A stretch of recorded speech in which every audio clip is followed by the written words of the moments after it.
this.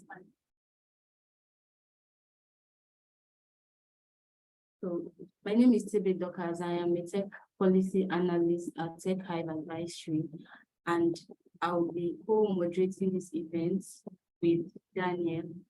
Daniel is an associate at City Law Firm in Abuja.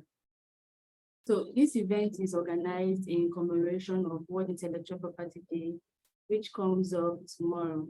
So we're going to be discussing women as creators and how they can harness intellectual property in Africa. So generally, the background has always been that women are less active in the industry in the terms of getting intellectual property protection for their work. And we see women as innovators and creators doing magic here and there, but then the participation in the IP system has been very low. So the theme for this year's World Intellectual Property Day is focused on how to encourage women to participate in the IP system. So we have an amazing lineup of speakers who will be discussing the role of women in the IP system and how women can be encouraged to get involved. So Tech Hive Advisory is a technology and policy advisory firm. We have expertise in data protection, startup advisory, emerging tech, health tech, and basically intellectual property as well. So that's under our startup advisory team. So this event is organized in collaboration with IP Series. So IP Series is a platform, like a podcast, where they discussions about emerging trends in the IP space, trends in the industry, and IP discussions basically. So that's something that you want to check out after the event. So now I'll be handing over to our speakers to introduce themselves to the audience. So I'll start with Liz.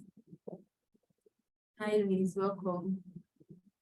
Hi, how are you? How is everyone? Thank you for the invitation. I'm humbled to be here and happy to be here. My name is Liz Lenjo. I'm an advocate of the High Court of Kenya, and I am also the chairperson of the Copyright Tribunal. When I am not the chairperson of the Copyright Tribunal, I run a boutique legal services firm by the name My IP Legal Studio, where we specialize in intellectual property, entertainment, media, and fashion law. I'm also a volunteer chairperson with the Technical Committee on Intellectual Property at the Kenya Bureau of Standards, which is basically the standardization body when, in terms, we are basically the listening ear, or we are like a wall where they bounce off ideas whenever they are trying to standardize new products in the Kenyan market, and when they need advice in terms of matters intellectual property. And I'm also the Creative Commons chapter lead for Kenya. So I look forward to having some amazing conversations this year on this year's World IP Day. Thank you. Thank you, Liz, for that wonderful introduction. We're happy to have you. So I'm moving over to Shedina. Please, can you introduce yourself? Yeah, thank you very much. My name is Sedina. Sorry, so I am on my phone because the laptop camera is not working as well. So my name is Sedina Muhammadu Nyai. So I go by Sedi when am I into a Anglophone platform. So I am from Senegal, we speak French. It's easier to call me by the name of Sedi. I am a social entrepreneur, mainly working around youth development and youth empowerment and youth automation. But I do have a big background on digital technology, politics, and digital growth, where I had several cooperation with the public sector around data privacy policy, around like the strategic development plan around digital growth, and also around cyber criminality. The question of internet intellectual property is very crucial when you are a social entrepreneur, and also coming from the open source community here in Senegal. There is a different patterns and framework based on intellectual property that we try to design are still in progress and also are still a big challenge here in Senegal. Thank you again for this opportunity. All right, thank you for that introduction, Sedina. We look forward to hearing from you. Thank you and welcome to the panel. So I'll be moving over to Eunice. Hi, Eunice. Please can you introduce yourself? Hi, absolutely. Hi, everyone. Apologies, I'm unable to turn on my video. I'm currently in San Francisco, and it's about 4 a.m. here. So, I mean, I'm excited to be on the panel. My name is Eunice. I'm CEO and co-founder at a tech startup called SideBrief. And what we essentially do is we provide a simple digital platform for entrepreneurs to launch, to manage and scale their businesses across different countries from anywhere. So we're a one-stop solution for your business registration, for banking, and for annual regulatory compliance. We also do have an intellectual property product called Shield, and which allows you protect intellectual property across different markets. I'm excited to be here. I'm excited to be a part of this panel. I look forward to sharing and also to learning from the other panelists. Thank you. Thank you, Eunice. We look forward to hearing from you. So I'll move on to our last speaker, Peter Bile. Please, can you introduce yourself? Thank you so much. And hi, guys. My name is Khatabile Tepe. I'm in Lesotho currently. I am a researcher, a cyberspace researcher specializing in cyber psychology, cyber mental health, and cyber disorders. I have contributed in 2 international white papers, and last year I had an issue brief that was published on mental health and technology, a case for Africa from the Observer Research Foundation in India. And currently I have started with cyberspace awareness campaigns, and the twist in it is I'm using the arts as a tool for communication. And we have an exhibition on a cybercrime that focuses on children, which is online grooming. And in Lesotho currently, there are no reported cases because a lot of us still don't understand the different cyber crimes that exist. So hence the awareness campaigns, and I'm also looking into promoting the arts. So I'm trying to use technology and the arts and just try and make sense of everything and for people to understand cyberspace related issues. I look forward to today's discussion, and yeah, thank you. Thank you, Peter Bile. We look forward to hearing from you. And welcome to everyone. So we're going right into conversations for today. So we're focusing on women as creators, harnessing intellectual property protection in Africa. So we're going to be hearing from our speakers from their experiences. So they're going to be speaking majorly from their experience as different industry players. So I'll be starting with Eunice. So Eunice is a co-founder of SideBrief. So we want to know, as a co-founder and a CEO, and also a woman, we want to find out from you, what role do you think intellectual property plays in the development of your ideas, your products, and basically the role of intellectual property in your business, and what has been the approaches you have adopted in past years to ensure that intellectual property is made an integral part of your business?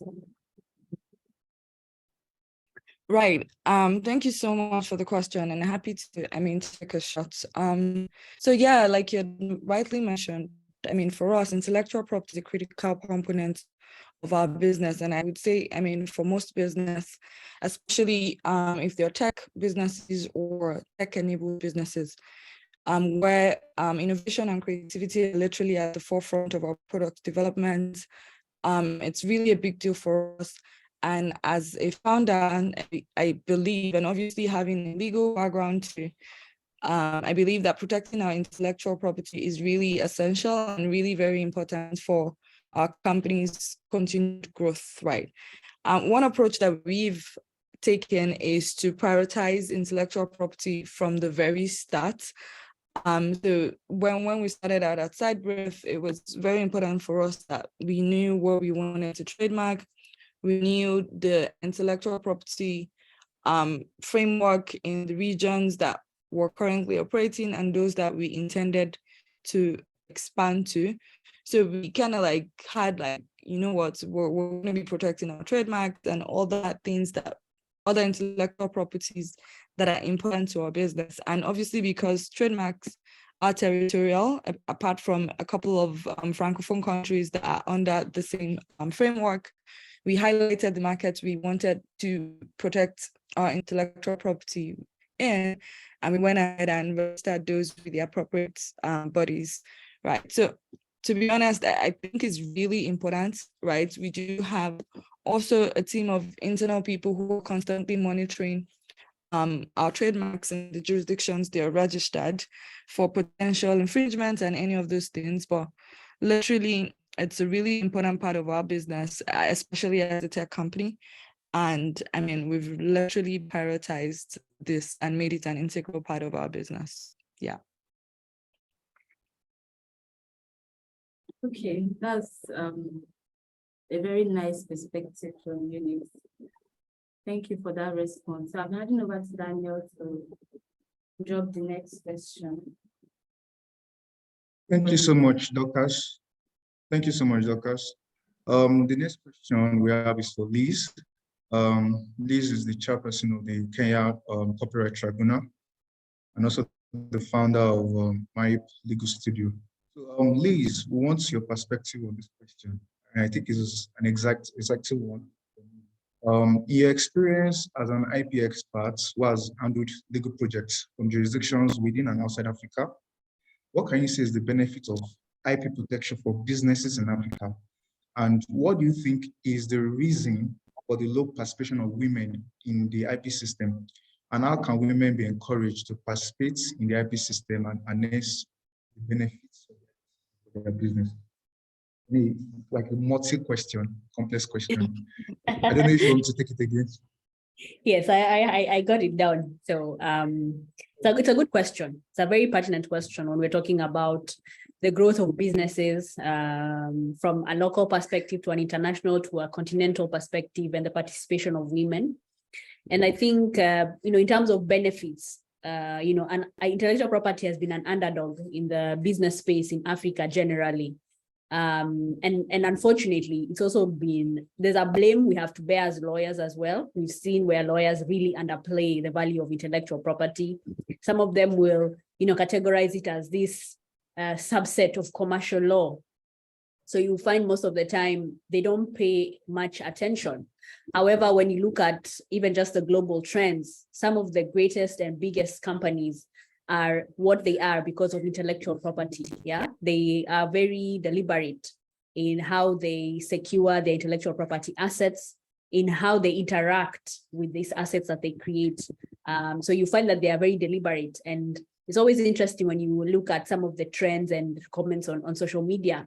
Like in Kenya, for example, you hear people make comments like, when someone is trying to assert the intellectual property, they will say things like, oh, they're so petty, they should just let them be. And, they're basically entertaining, infringement, be it copyright or trademark or, whatever infringement in IP is concerned. So I would say one of the greatest benefits is you're just securing their business. It ensures longevity. Once you have secured your intellectual property, you have secured your longevity in the business, in the space that you're in. You're securing your profits, you're securing your market, because as long as you have your IP, your consumers know that this is X by Liz. This is the brand that Liz is involved with. This is what she sells, or this is what she's predominantly known for. So, even just protecting yourself from unfair business practices, like, someone trying to market their product with a similar name as yours. So as long as you've registered your trademark, for example, or your trade dress, then you're able to assert that control and that property. Without that registration, then it means that, someone else will come register something similar. And in the absence of that registration, depending on which country you're from, you could easily lose it. And I think most African countries have a fast to file approach. So, just understanding what IP have I created and how I protect it is really important. And I think we really need to stop thinking about IP protection as a liability, as this expenditure that will never be recovered. I don't know where people have been getting this notion from. However, if you look at a trademark, for example, if you register it in your country, you have protection for 10 years. You paid once off for 10 years. So, and in the subsequent renewals, the fees that you will pay are much, much lower. So, things like that are really important to understand and be aware of. In terms of law protection, again, I think it's just the issue of costs, the misrepresentation. I think we're not talking enough about these benefits. We are not showing where the money is. Right now, money is the greatest force in terms of any business. How do I create wealth? How do I create a legacy? So how do we show this value of IP? And I think even especially as IP lawyers, because we know why it's important, I think we need to start writing more and speaking more about such issues and showing where the money is. I think any entrepreneur always wants to know where is the money. So I think that is something we really need to do better as African lawyers. And I think we will get there. And then how do we boost participation of women? I think just the basic encouragement, speaking even as a woman, most of the time in the business space, we have this imposter syndrome. We always feel, quote unquote, like the lesser person in the room for some reason. And I think it's also advised by culture, right? So you find that, some of the things that you have learned, even from a familial or family perspective, you tend to carry them in business. So you tend to be very timid. But we're seeing women are slowly becoming more brave, more courageous, more fierce, and I think the more we fearlessly and fiercely protect our IP, we are quick to run to litigation. I think we should be more encouraged, just because we are afraid of that stigma. Oh, she talks too much, or she's always complaining, she's such a woman. I mean, sadly, it's the truth, but I think we need to start shedding that mentality and being more proactive. And, once you know and understand the law is on your side, I think you should actually, fearlessly do it like a man. We need like a man, so to speak. Thanks, Daniel. All right, thank you so much, Liz. I think for those of us who are joining, I think there are lots of takeaways from what Liz said, particularly that we need to talk about the value of IP and show the entrepreneurs where the money is. And of course, entrepreneurs must stop seeing IP protection as a liability. It's actually an asset. Thank you so much. I think Eunice hand is up. Yeah, my hand is up. I just wanted to chime in what Liz was saying around not seeing intellectual property as a cost, and how important it is by sharing just one scenario that I was exposed to. So I had an entrepreneur, startup founder who was just literally talking to me a couple of months ago about their intellectual property. So they were currently on the App Store, and they did have another company who was saying that they had been using their name for a bit and that had to take down their app, right? At the point, they were obviously hadn't trademarked the name, right? So they had no proof to show that, they had been doing business with the name for a while, except, the website and a couple of all those things, they did not have legal protection, right? At the point, obviously, when they were starting out, they thought it was too expensive, but obviously getting thrown out of App Store because someone had, a better legal claim to that name was obviously an expensive one of them. So circling back to Liz's point, right, it might be a bit, I mean, and I don't think it's that expensive in most African countries, to be honest, right? But it might come at cost, but it's really something that entrepreneurs really need to take very importantly, especially if they're building a business that would scale or that would grow over time. Yeah, thanks, Daniel. Thank you so much, Eunice. Thank you for your contribution. And us, there are lots to learn from what you just said. I think I'll hand over to Lucas to take it up from here. Thank you so much. Okay, thanks, Lee and Eunice, for that wonderful contribution. So that brings me to a very interesting question on protection of intellectual property. We have a creator here. Vitabile is a researcher, and I believe that she has done a lot of work in this space in terms of creating content, right? And since we're discussing intellectual property benefits and access to intellectual property, and even the importance of protecting your IP so it doesn't get stolen, or you don't even get to receive the benefits of that work that you have created. So, Vitabile, what has been your approach so far to ensuring that your work is protected? And do you think intellectual property plays a role in your career at all? And what has been like the challenges so far that you've encountered in like trying to get intellectual property protection for your work? Thank you so much for that question.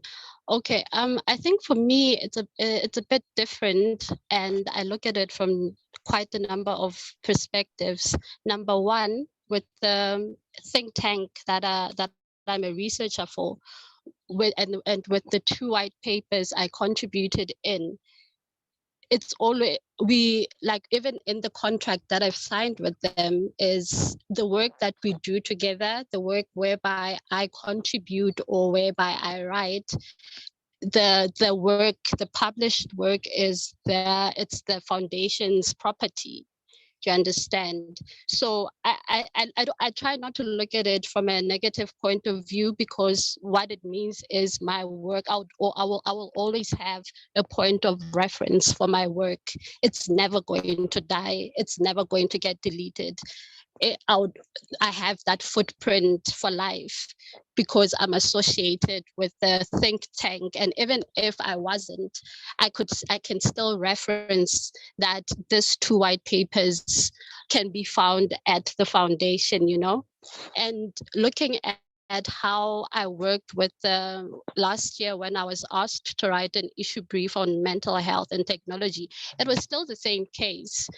It's their property, not can't use, or I can't start using the published papers for any other purpose. Sorry about that, guys.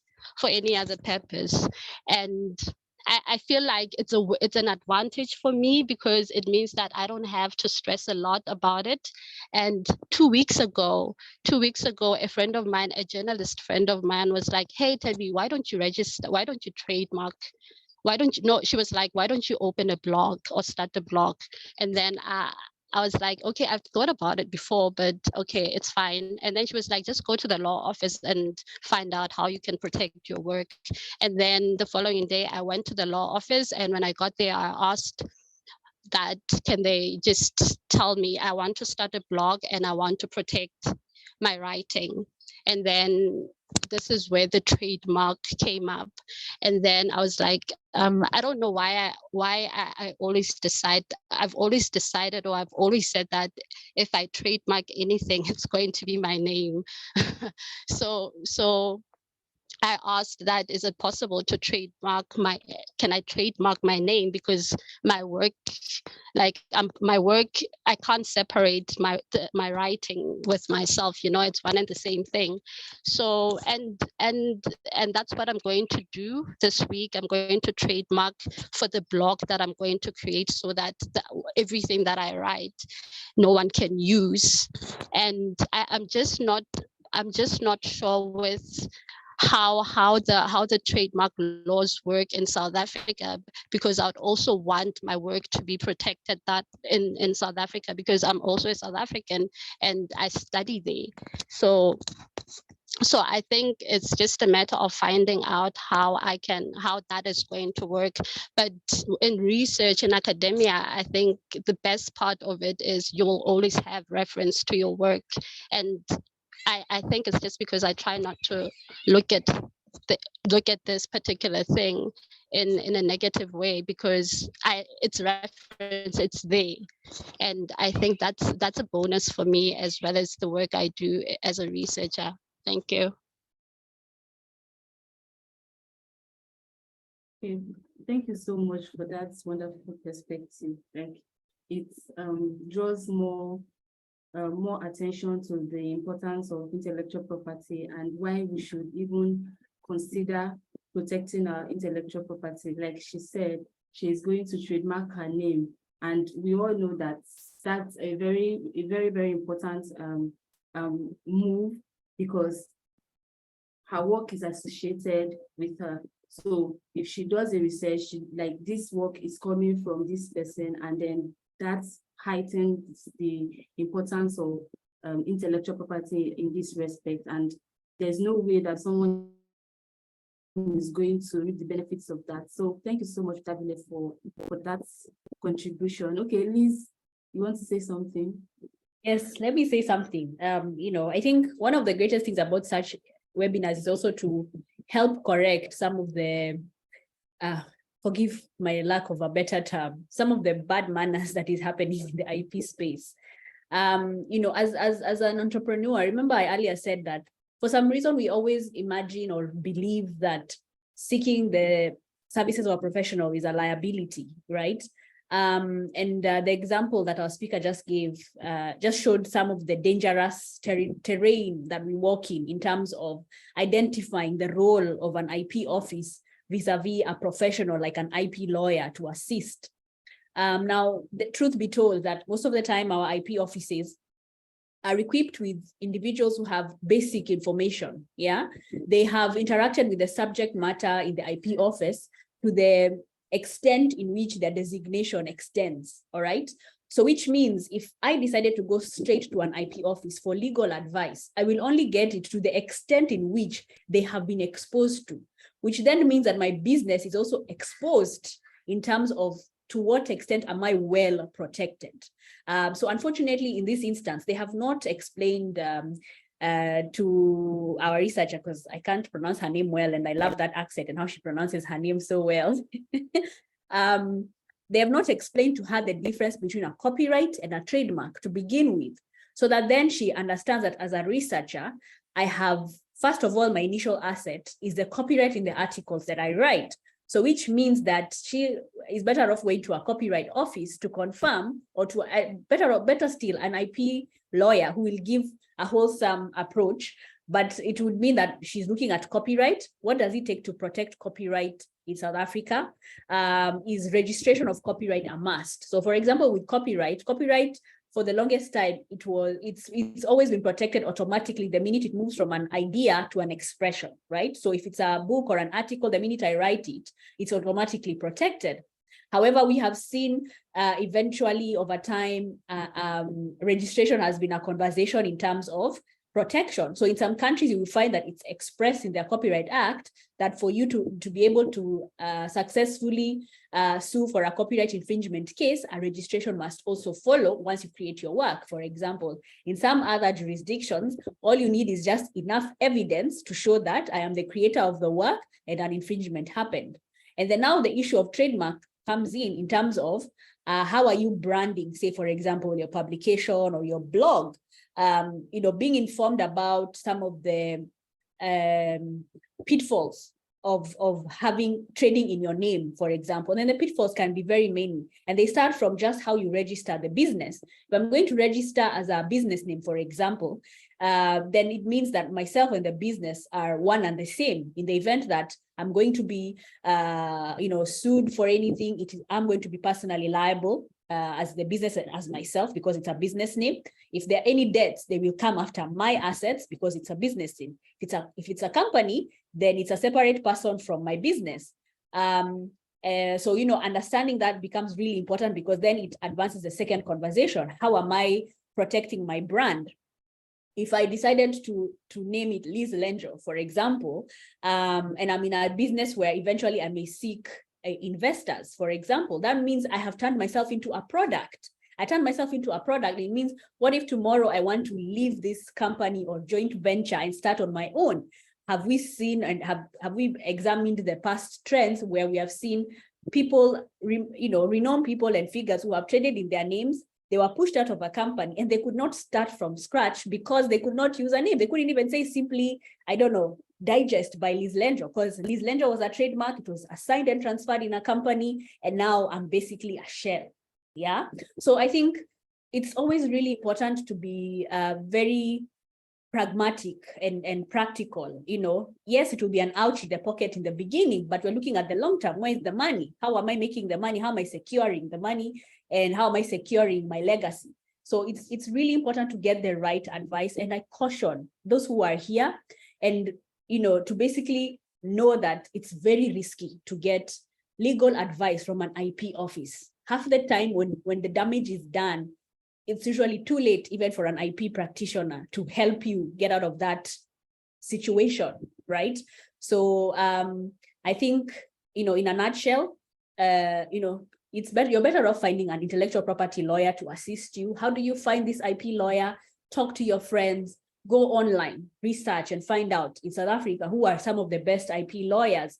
Can I find someone on LinkedIn that I know who's interacted with this lawyer, so that they can tell me, do they understand my industry? Because even with IP lawyers, you'll find that there are those who are very patent heavy, so they're on the scientific side, and then you'll find those who are more on the artistic sector, and they're able to speak more conversantly about copyright or whatever, so that research is really important, because also when you're finding a lawyer, it's like a marriage, it's a relationship. So you don't just marry any Tom, Dick and Harry you find on the street. You need to have done your homework. And I think we need to start embracing the process in which we also seek legal counsel and how we engage lawyers. Just like the way you will hire a CEO or a sales rep for your company, you do your homework, right? So do the same with your lawyer, so that then you're in the right hands and they will take you to where you need to be. They will help you secure that bag. Thank you, Liz, for that wonderful contribution. It's quite insightful.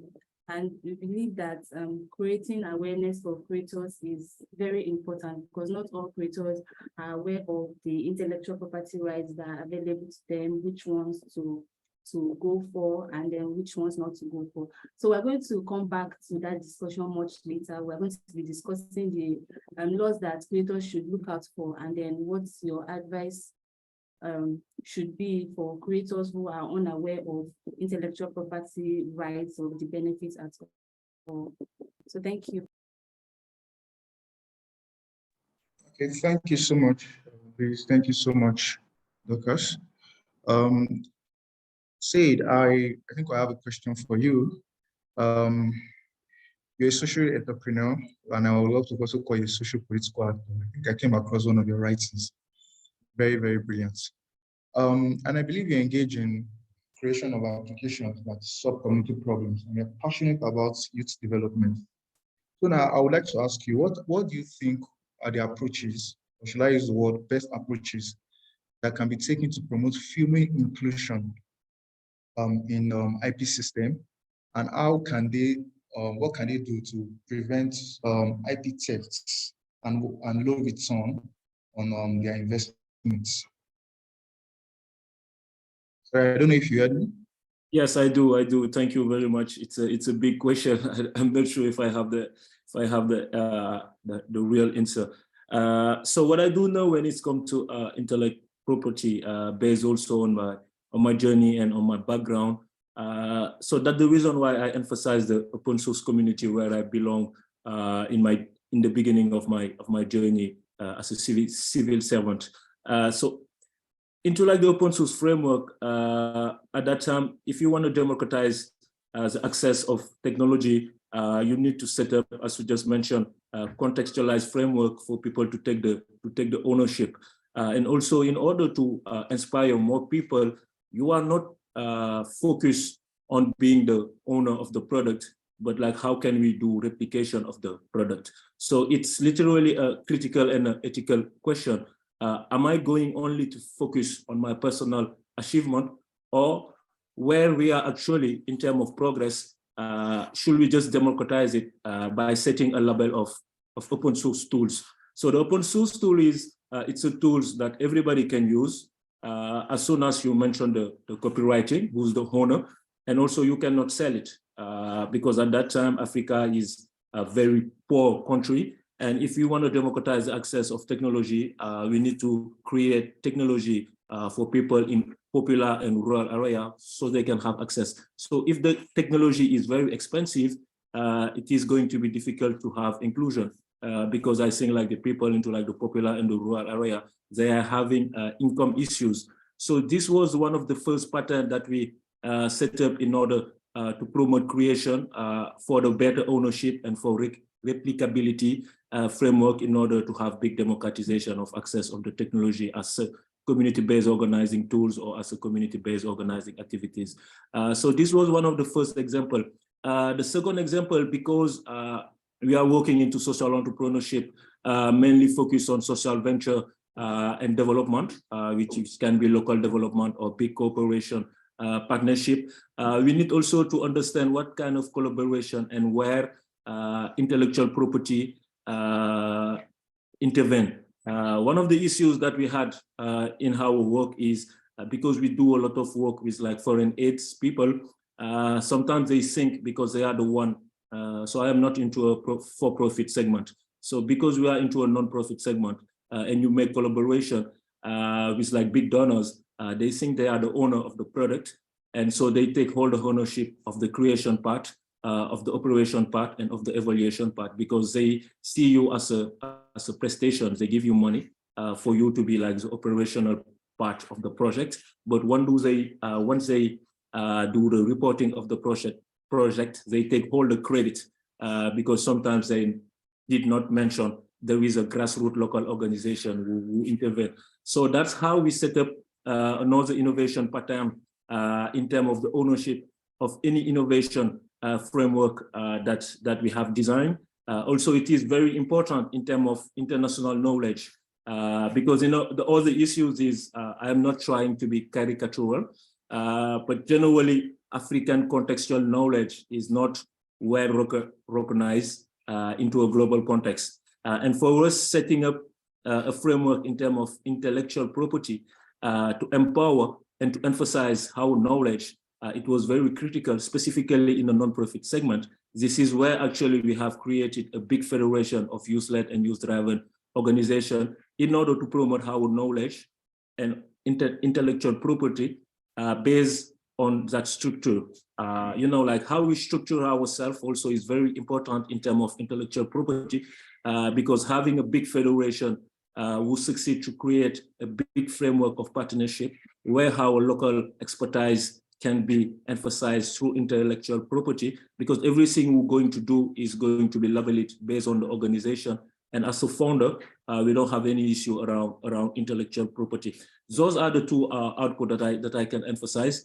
And one last thing also, into a creative way coming from a technology, you always face the ethical question, whether you are into a white hat, whether you are into a red hat. And if you are into a white hat, there is always a framework coming into copywriting when it comes to intellectual property, but also there is always putting someone else's job when you use it because he decided to share it into like for the community. So those are the three main stuff. To summarize it, it is like intellectual property coming from open source way, intellectual property in order to democratize and to decentralize progress and success, intellectual property in order to have your own brand and your own knowledge coming from Africa and also into an international perspective, and the ethical framework on intellectual property based on the need and also on the dissemination and the transmission. Thank you.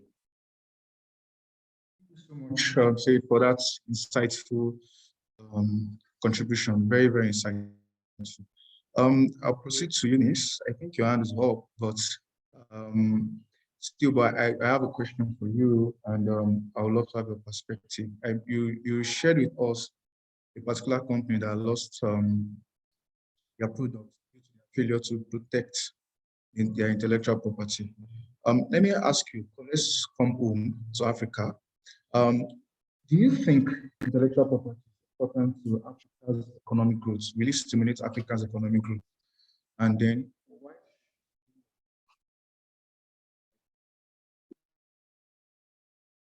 I'm sorry, Daniel, I lost the second part of your question. Okay. The other link of the question is why should women get involved in the IP system? All right.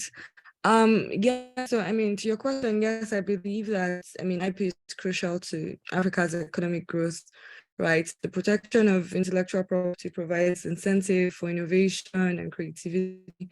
So the fact that you know that your intellectual property is protected and that you're the only one who has rights and you're backed by, I mean, the system, you're legally backed, right, creates opportunities for innovation, new products, services by creatives that can literally drive economic growth, right? So these also enables, I mean, these licensees to commercialize these intellectual property. Obviously, the people who are also in the business of doing that, right? So you're able to commercialize this intellectual properties and make some money of it. I think obviously that women should obviously take advantage of intellectual property protections in their various countries. If you're running a cross-border corporation or a business that has the capacity to scale, I think it's something that people need, or entrepreneurs in general, women founders, or literally even obviously the male founders do have to start thinking about right from the word go. It's not something to postpone because there are obviously very dire detriments if you're doing this. Like these have said, most economies or most jurisdictions would give priority to the first person who registers his intellectual property. And also that, I mean, even though copyright was previously protected once published, rights, different countries are now putting in legal regimes in place to be able to see that those are registered also in Nigeria also. But I mean, circling back to your question, right, and just, I mean, recap, right, I think it plays a very crucial role, especially in terms of commercialization. And I mean, for women, I would highly encourage that, I mean, we go ahead and protect our ideas, our inventions through the appropriate legal or regulatory framework. And like most of the speakers have said, having an expert do it or having conversations with an expert around this, I mean, they're friends you can use. You can always look up intellectual property lawyers online. I'm sure there are some database here and there that has a repository of lawyers. If you're looking for a more tech-enabled solution, I mean, obviously SideBrief is an option, but I think that would be all on that question, really. Thank you so much, Eunice. Thank you so much. Of course, definitely IP is essential to Africa's economic growth. So I think I have a follow-up question. Obviously, a founder in the tech space, and now I want to ask you, what are the challenges you faced in harnessing IP, you know, for your business, and how have you overcome these challenges? Right. So I mean, I would say this is in Africa and I think in a lot of the countries, think what we have experienced, the challenges that we've experienced are literally attributable to regulatory and compliance procedure. Apart from the cost, I think timelines are there in protecting intellectual property across several countries. And this is not just a thing with developing countries, but also a thing with much developed countries. I'll give the United States as an example. It typically takes about 6 months to a year, or sometimes even more, to be able to register, your trademark or other intellectual property that you're trying to register.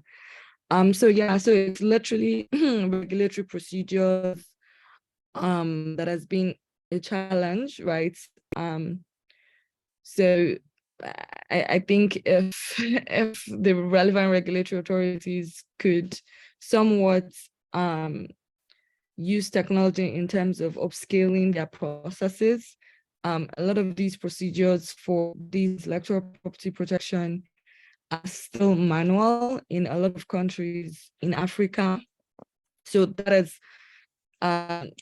led to extended timelines. And in Nigeria, for example, right? So there's the acknowledgements, all the way to the certification stage. It takes a whole lot of time for publication of, trademark journals.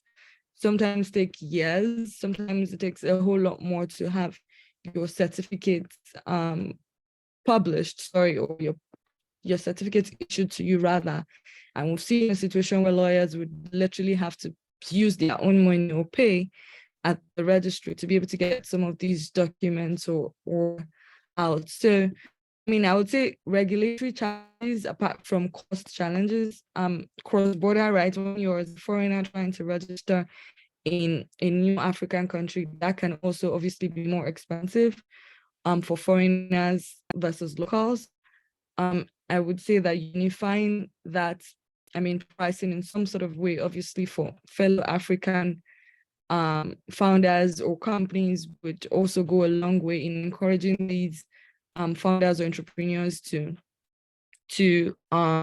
register their intellectual property in other countries.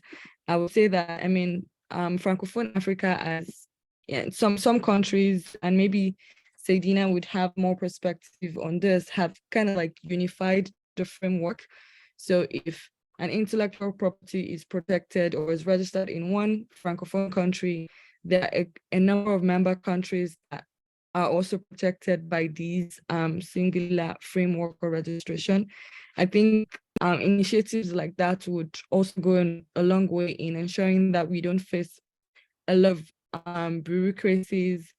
And just having a more autonomous system, a more harmonized system, right, would ensure that we don't have, or we don't experience IP infraction, and to ensure that, that the timeline can be more predictive or predictable, and would ensure that, entrepreneurs are eager and willing to also get this done. Much. Thank you so much for the immense contribution. And obviously, I agree with you that we need to stop our regulators to stop slow walking the process of IP registration. Just to encourage creators to register their IPs. Very, very, very, very pivotal. Thank you so much. Sorry, I think I missed the other part of your question was, how have we overcome? Yeah, I'll come then. Oh, I thought you actually answered them. Okay, let me Yeah, so it's an ongoing process, right? For us, what we've tried to do is engage with these regulators, ensure that we're in constant communication with them, put our problems and our challenges to the forefront, and try to work together to solve this. But I think that there's still a long way to go. I would also be interested in getting experiences from Liz, obviously in, I think, Kenya, and I think our other speaker from South Africa, just to understand how the regulatory framework is in their country and how fast most of these processes move in these countries. Yeah. Your perspective on that, on how you are currently overcoming these challenges. I think I actually learned from that. Thank you so much. Yeah.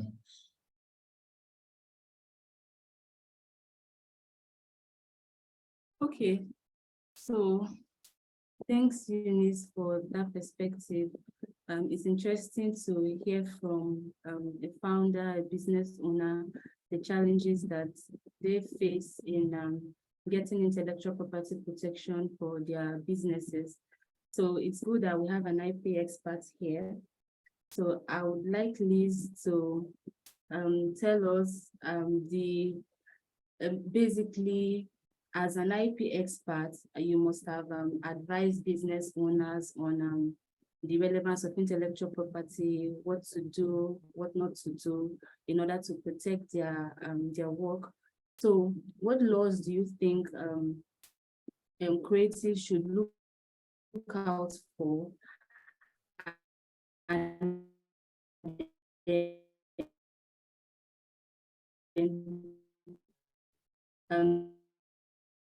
taking from UNICEF with respect to physically? We're losing you.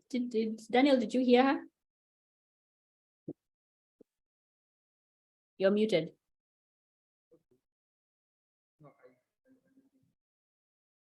I'm on mute. Can you hear me now?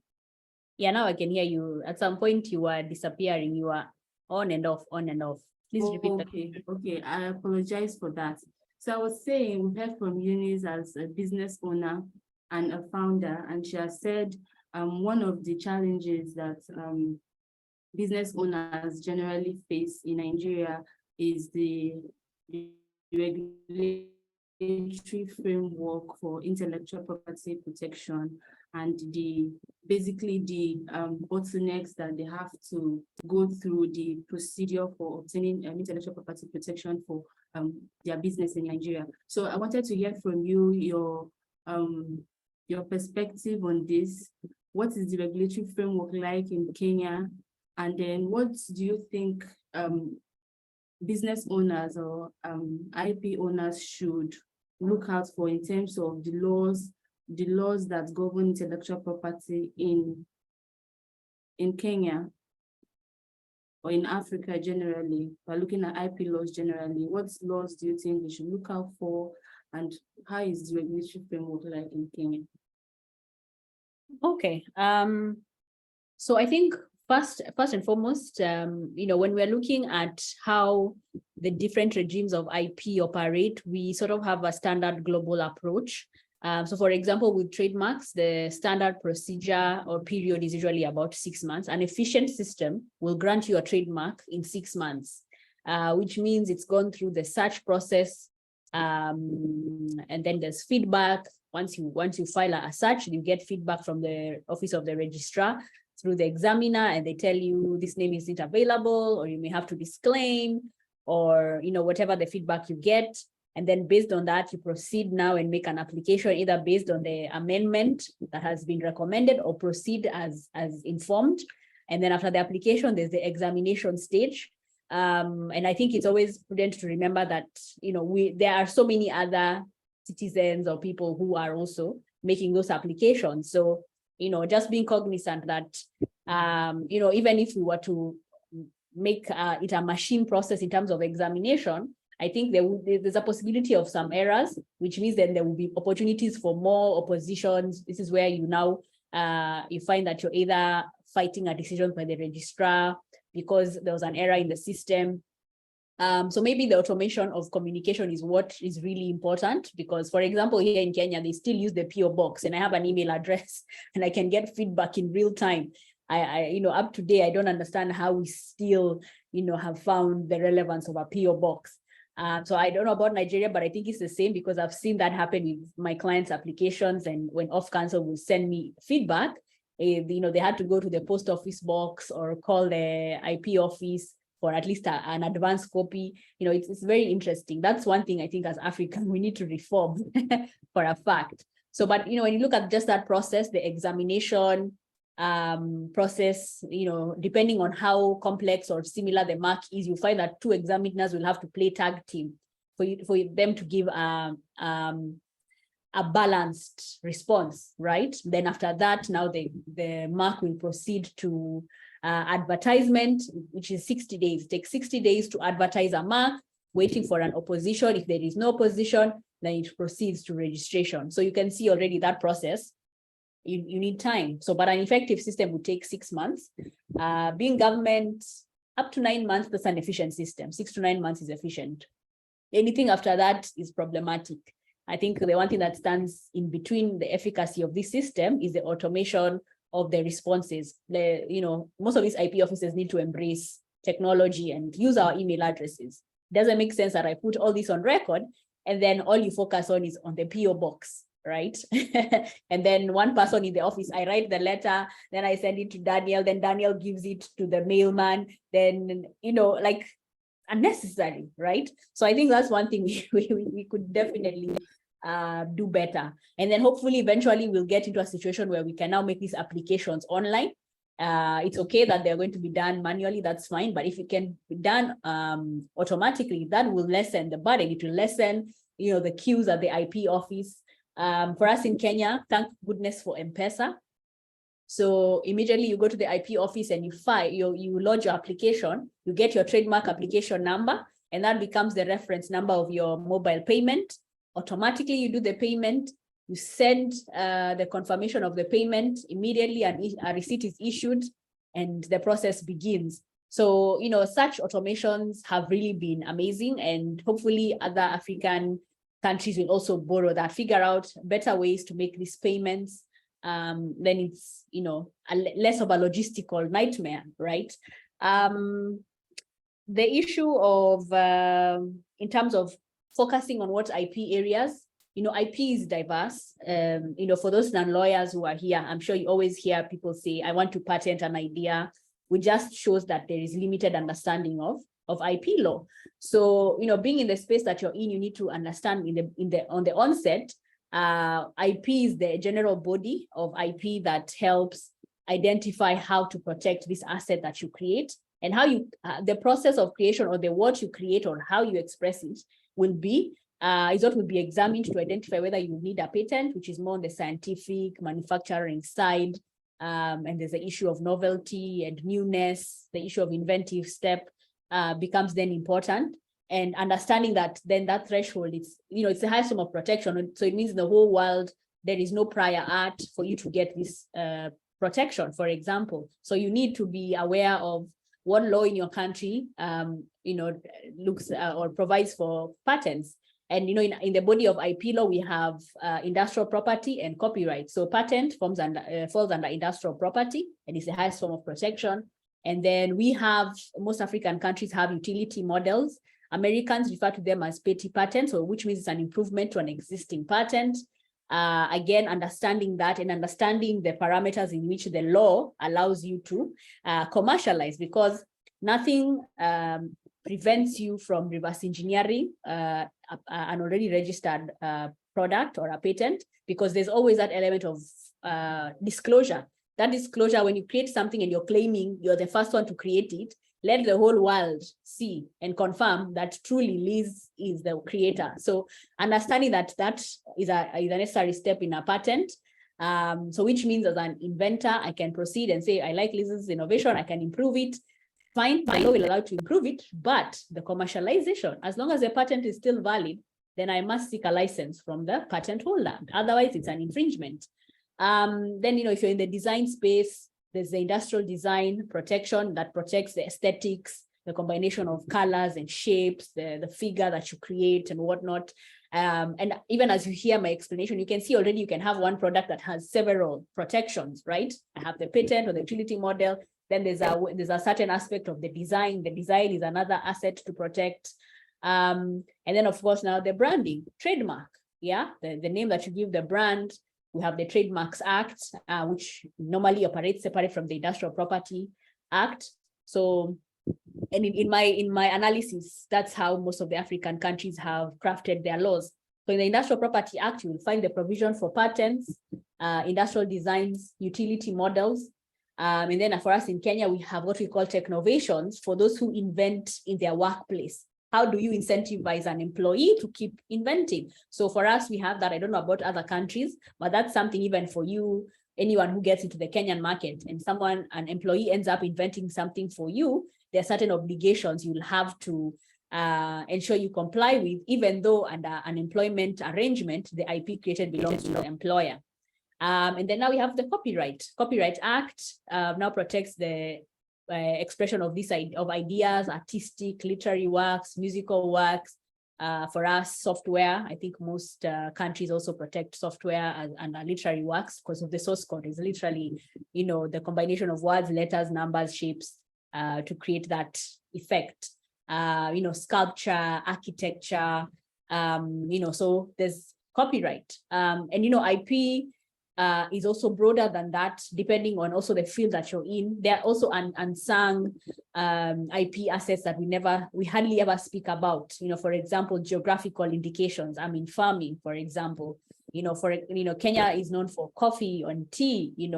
How do the farmers in a particular region harness this reputation of the good and register a geographical indication, hoping that they have a geographical indications legislation in their country to protect that, so that now when they also market internationally, they always know, every consumer knows this is coffee from Nigeria, this is coffee from Kenya, this particular region.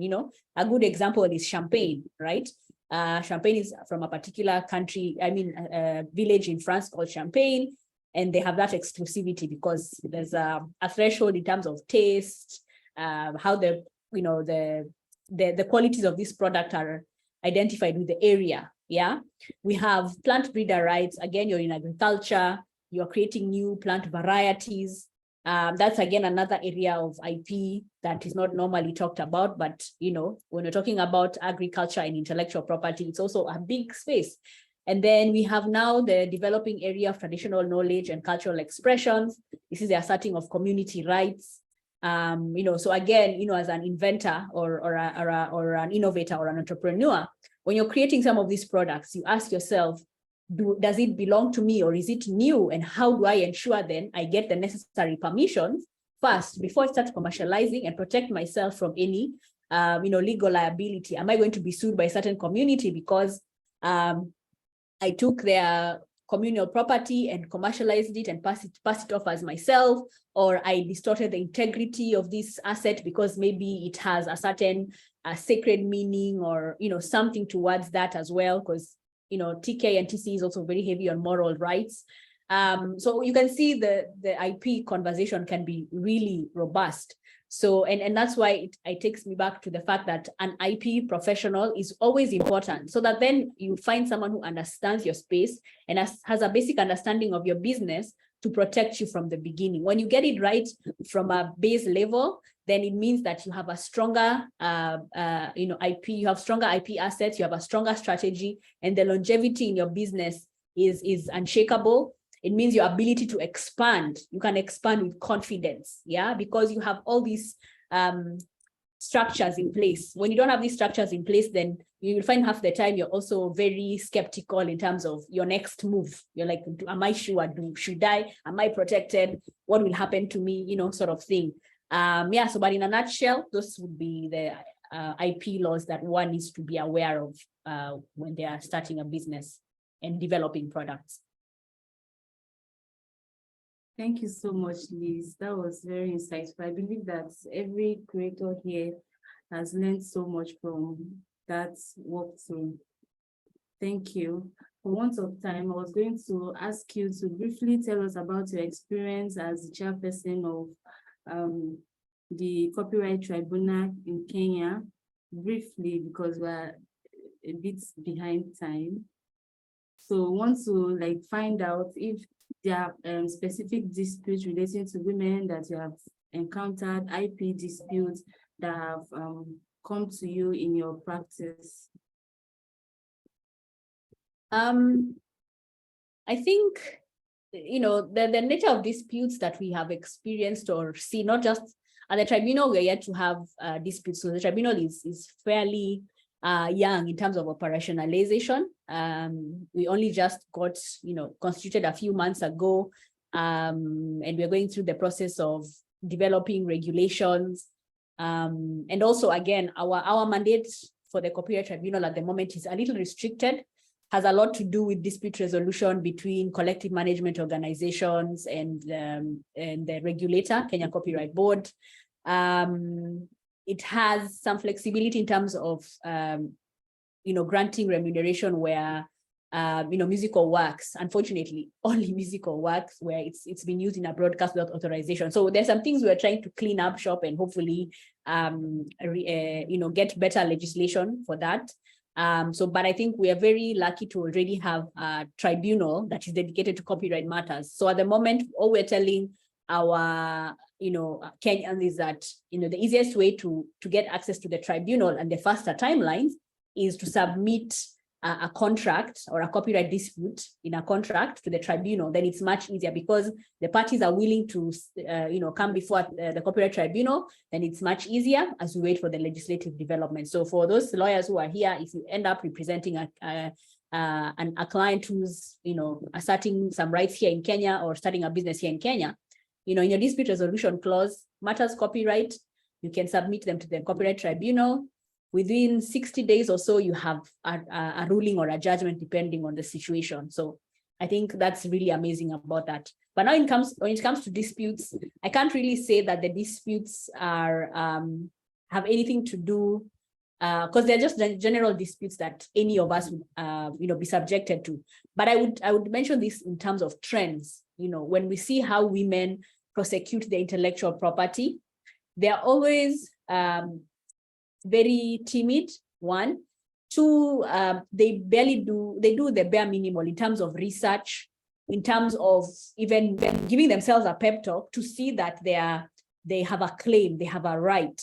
So you find that, as lawyers, sometimes we end up being psychologists. We end up counseling our clients and we're like, even end up drawing a chart and you're like, please, let's go to court. By the time a lawyer is telling you, please, let's go to court, they can see what's happening and what you stand to gain. So I think, earlier back to my point in terms of women need to be more fierce, it's based on observation because the male clients I have, they have that can-do attitude. I will do whatever to secure. Even when you tell them there is jurisprudence that is against you, they say, no, I think I have something new. Just challenge it. Let's see what comes of it. So they're not even afraid to learn. That's the other thing. So they always also have, they're open-minded. They're like, I may lose, that's fine. I may win, yay for me sort of approach, which I really admire. So I think it's really important that as women entrepreneurs, we study more about business trends, about IP trends, so that then we come with an open mind and the willingness to fight, because there's so many laws that are usually there that are working for some of these entrepreneurs, but there's that fear that we really wonder what it's about. Maybe sociologists will study more and tell us. Maybe they need to speak to more IP lawyers and we see if we can come up with a way forward. But all in all, I think we're doing better. A lot of women are innovating, and especially for us in Kenya, we have so many brands in the beauty and fashion industry that are predominantly women. If you did a census, I think 80% of the products are from women, and the economy for locally produced fashion and beauty brands here has really grown. But now the issue of IP protection has been a problem, and they're also now moving towards other jurisdictions. So that conversation around fierce protection of IP becomes really, really important, and having that strategy in mind. Yeah, thank you, Liz. Thank you for that interesting submission. So basically, women need to be more fierce and study more on their various industries to know the trends and then what to do and what not to do in this space to get protection for their businesses. Thank you so much. Thank you so much, Dorcas. Thank you so much, Liz. Lots to take away from your contribution. So Ritabile, I would come over to you. I can see that your hand is up, but I have a twin question for you. So maybe you can take them all together, your observation and then your perspective as well. Eunice has actually told us about the obstacles, the bottlenecks that creators face from IP regulators. Liz has also explained to us relevant laws that we need to take into cognizance as creators. And she has also explained, told us the challenges she has seen as the chairperson of the Copyright Tribunal in Kenya. So let me ask you, as a researcher, what advice do you have in harnessing IP protection for their creation? That's the first part of the question. And the second part is, in your opinion, do you think IP protection contributes to innovation and creativity in Africa? So I think you can answer the questions, although I just want to point out that we're actually running a schedule, and I will be very grateful if your response and reaction can be actually brief. Thank you so much. Vitabel, I don't know if you got me. Oh, okay. So thank you so much for that question. Okay, an advice that I have would be for anyone that wants to get into research work or into academia as a whole is to understand the laws that come with it, you know, because like I've mentioned with my presentation is when you get asked to write, for example, research papers, there's a contract that you sign. You don't just write and submit. There's always these processes, steps that you go through, and whenever you feel like perhaps you're being used or you're being exploited, then you can decide that, you know what, I don't think I can carry on working with you or collaborating with you. And this is what I realized last year when I was busy with the issue brief, because I was given a topic and we had to discuss it. Okay, so this is the perspective that I'll present. And then later on in our agreement, I realized how important it is for communication as well, from both parties to understand what are the expectations. And for me, because I'm still new in this, I'm allowing myself to learn as much as I can. And this is why I say, for anyone that gets into research work, just tie yourself or connect yourself to a foundation or an organization that you feel you share same values, or you share different topics, you understand. So I think that's the first step that anyone can take in research work. Thank you.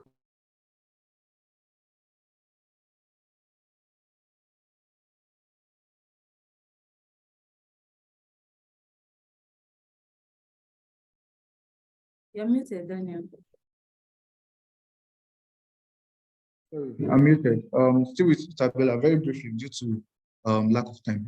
You answered just a limp of the question. The other part is, do you think IP protection contributes to innovation and creativity in Africa? Just briefly, in less than a minute.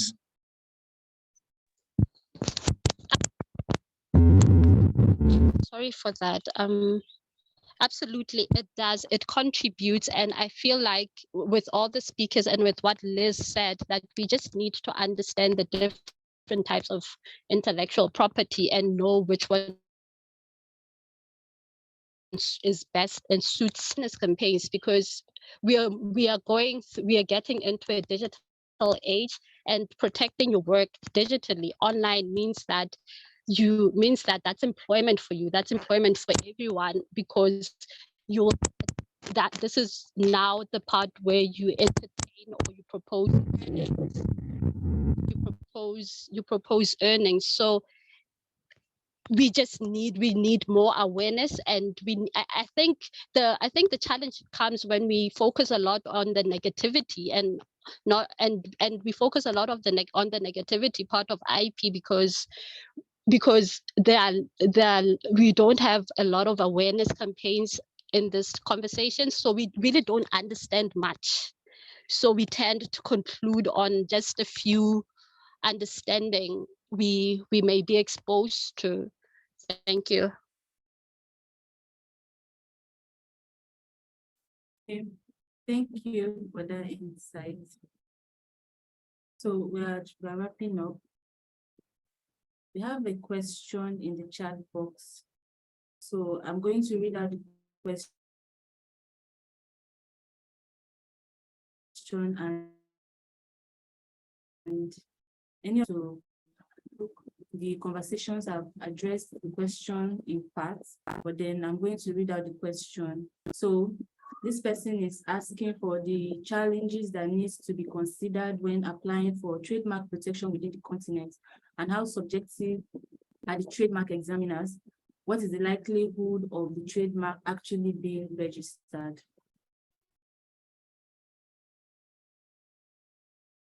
Let me take that question. So, I think the first thing any IP lawyer would need to do when a lawyer walks into a room and say, hi, I want to register a trademark in Ghana or Tanzania or whatever, even just a preliminary search on the digital space will help you first even identify the possibility of that registration, so that you're able to tell them, you know what, when I look on the internet, a basic search tells me there's brand X already registered. So you may need to go back to, may need to re-strategize and rebrand, for example, because of that whole likelihood of confusion. Chances of registration are going to be slim, for example. And then if it's a foreign word or a local language word or whatever, identifying what is the meaning, right? Does it have any derogatory meanings or whatever, or the likelihood of being misconstrued? And if that misinterpretation is likely to happen on the registration side, which means then that registration is likely to be refused, all those things you deal with from the beginning. Because once an application appears on an examiner's table, that's one of the things that they will be looking at, that trademarkability. Is it distinctive? Is it non-descriptive? If it's a foreign word, what does it mean? In some countries, you will find that even if it's a foreign word, but it's descriptive, they may refuse it, if it's a word that you think you have creatively used it, because you sort of twisted it, but there's a descriptive element, for example, then you might find yourself being refused. So for example, in Tanzania, the Swahili language can be very interesting. I could use one word in a different way and you think it has a different meaning, but it's about music, for example. So you find that they could refuse it. I'll give an example. We were part of assisting to register Mdundo. For those who are music users, we tried to register Mdundo in Kenya and Tanzania for the class of entertainment. Now, Mdundo is a Swahili word that can be coined in different ways. Mdundo in its strict sense means a rhythm, yeah? So you would imagine for even a trademark lawyer, I'd be like, yeah, I think it can be registered, right?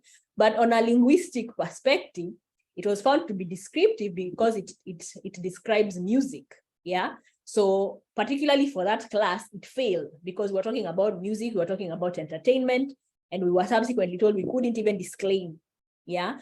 So you find that, the use of devices that are common in a particular industry may also be refused. So if you're going to use a microphone, for example, under class 41, which is entertainment, which is music, maybe it's a music company, the chances for you getting that trademark over the microphone are almost nil, right? Because of that descriptive element as well. So you'll find that those are the kind of, that is the kind of examination that goes into granting a trademark. So that's why it's always important that as an IP lawyer, you have done your preliminary search and perhaps, save your client that heartache of paying statutory fees only to be told, I'm sorry, no can do sort of situation, yeah? So that's what I would say. But you find that those examinations are pretty thorough and pretty standard. You'll find them very standard in all these jurisdictions. If you're going to do OAPI, they have a unified voice. We are seeing also in East Africa, our offices have a uniform way of doing things. We also see West Africa have a uniform way of doing things. If I register a trademark in Ghana, then it will be accepted in Nigeria. If it fails in Nigeria for reason X and it's probably common to Ghana, you will find they will speak the same language. So that preliminary search is always important for any IP lawyer. Thank you, Liz. provided a lot of information there. I believe that anyone that dropped that question is satisfied with the response. Really appreciate you. So we're wrapping up. We appreciate all our speakers. So we're going to be taking final words from each of our speakers. I'll let Liz catch her breath. So I'll come back to you. We will wrap up with the final words later. So I'll start with Shedina. Final words. So our topic has been, our conversations have been around encouraging women to participate in the IP system and how to get the benefits of intellectual property for their businesses. So I want to hear from you, just briefly, what advice do you have for female creators in terms of harnessing the benefits of intellectual property for their various businesses? Yes, thank you very much for this, for the question and also for the talk. What I do observe based on other people narrative, those other speaker narratives, and also it's the issues generally that we face when you are a creator or sometimes when you are a founder, is we don't have a clear view of what we need as a business owner, and sometimes we forget the legal structure of the business, and generally that's why we are not focusing into like the IP, intellectual property. I'm sorry, I always thinking about IP when internet property, so that's why I'm having issues. But yeah, as in terms of intellectual property, I think one of the big advice as a creator, as a business owner, is to have legal advisory from our organization and our federation. In the beginning, as a designer, as business development people, and as executive, we was mainly focused on how to make the business grow until we start facing intellectual property and legal framework issues. And this is where we just start questioning, there is something missing into the shareholder framework that we designed, which was like the lawyer framework. And from there, for any activities or any product that we're supposed to design, before we even start implementing the design, we just need to have legal advisory from lawyer.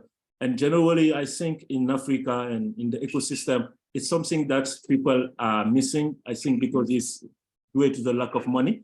I think also it's sometimes due to the lack of management skills in order to identify as a different share and stakeholder that we need to make our business being sustained. And also, I think it's due to the networking that we made, because generally we make networking or business development stakeholder mapping based on the funds and the grants and also and the customer's journey that we want. And we always forget the legal framework. And the last point is also like the public sector. The public sector normally has supposed to set up a framework and structure for people to solve those issues. And I think like Liz talk about it. Sometimes the fact there is no automation. It's an issue. I think also corruption issues is an issue. I think also the fact that it's going to take so many times just to get your paper to be there is another issue. And to have a legal business is going to help to solve all these issues. If you don't have legal business and you want to have intellectual property, people, they can take advantage of you because you don't have any legal framework just to face like the issues that you may have if someone is stolen your issues. That's why my last part of advice is education, mainly education on how do we manage as an executive your product to be more aware of this question. You don't have all the answer because we don't have all the expertise. And I think like making a stakeholder mapping can help you have all the answer by having all the people that you might need as an advisor into those questions. Thank you. Thank you, Shedina, for that advice. So we're looking at creators becoming more aware of the importance of intellectual property and then seeking legal advice or legal advisory from the onset. Thank you for that advice. So I'll move over to Eunice. What advice do you have for creators? How do you think creators can get involved in the IP system? I would say that, get involved early, keep priority, and gauge, to people, speak to experts in the field, to regulators. Do not try to figure this out in silo, or it can be, a little bit complex. And that is where experts come in. So, I'll be keeping it brief. And I would say for women, right, we should harness the potentials intellectual property has. We do have, a patentable invention, a registrable trademark for any of the other intellectual properties that could be afforded protection by law. We should go ahead and ensure that these properties are adequately protected. Thank you. Thank you, Eunice. I appreciate your advice. So we're looking at the importance of expert consultation for business owners and why they should get intellectual property protection. So thank you for that advice. We'll move over to Vitabile. What advice do you have for creators such as yourself? Okay, I think it.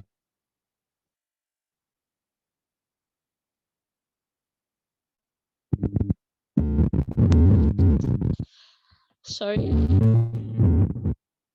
I think that's the most important part, getting legal advice, because I remember I haven't done anything yet with trademarking because I went to the law office just to do some research. And the one thing the gentleman who was helping me talked about was I would have to apply suppose it's a trademark, I would have to apply it through my lawyer. So I was like, okay. And I remember immediately after that, I just send a text to my husband saying, okay, so this is what I've heard. So I think I should meet with our lawyer because we do have a lawyer. So legal advice is really, really important. And like Eunice just said, don't figure everything out on yourself. And understand the difference between the alternatives or the IP or the types of IPs that you would want to get into. I think that's the most important part, understanding each one of it, understanding what trademark is, what copyright is, what patent is, all of it, so that we can make a well-informed decision. Thank you. Thank you, Tabile, for stressing the importance of legal advice again. I think that is well noted. Over to you, Liz. What advice do you have for creators?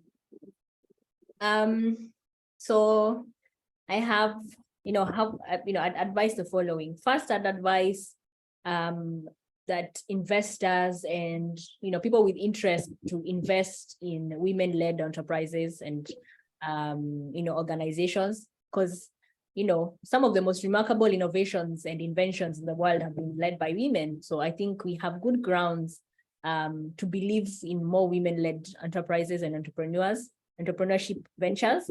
So let's support them, let's invest in them.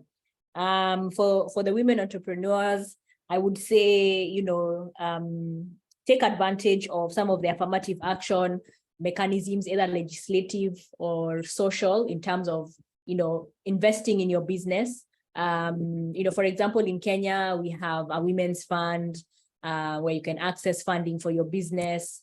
We have an entrepreneurship fund that also deals with the youth. So you can imagine being you're a youth, you're a woman, you could be differently abled as well. So you tick all those boxes, take advantage of such opportunities because that access grants assist you to take your business to the next level.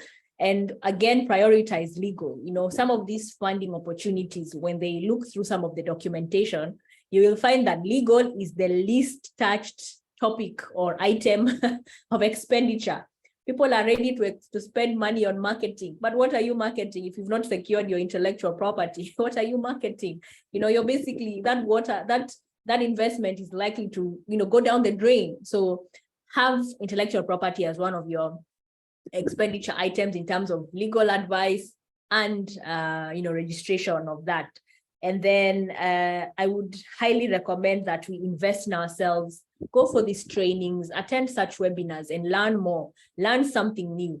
You know, when we're talking about IP training, when you attend some of these webinars, nobody is trying to turn you into an expert, but the aim of such webinars is to give you at least enough preliminary information for even you to know as an entrepreneur when you're being misled even by a professional. Unfortunately, the truth is that even professionals can mislead you. So you can imagine you going into a room blind, and then you're being led by a blind person. You know, you're destined for doom. So you come for these trainings to understand the preliminaries so that you are able to say, yo, Liz, you're lying. You know, Liz, you're not telling me the truth. You know, I know about why 1, 2, 3, and I thought you would say 1, 2, 3 because I have interacted with such material. So investing in yourself doesn't mean that we're going to turn you into an IP lawyer, but we are literally giving you enough information for you to be able to, you know, assist yourself. Just the same way the doctors are always forthcoming with, you know, telling you the symptoms of malaria, for example, or the symptoms of cholera. You know, they're not telling you so that you treat yourself, but you know, I need to go to a doctor. So the same thing is the same case with these legal webinars.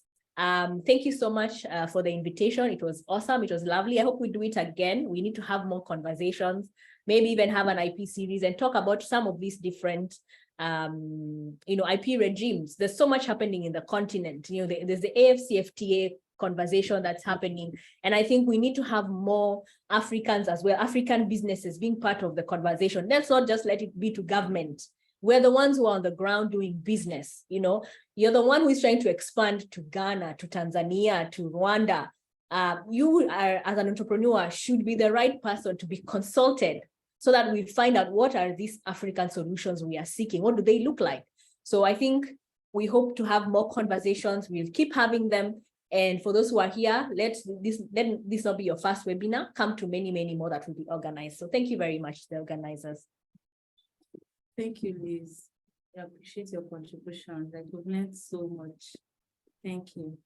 So we're handing over to Victor for. Hi, Victor. Hi, good afternoon, everyone. Good morning and good day, everyone. I'd like to say a big thank you, first of all, to our speakers for sharing their insights and knowledge. To our moderators, thank you for doing a fantastic job. To our participants, thank you also for joining the conversations. Just like Liz says, we will definitely have more of this conversation, not just for World IP Day, but for other IP-related conversations going forward. We're also looking forward to collaborating with everyone who has attended today's event.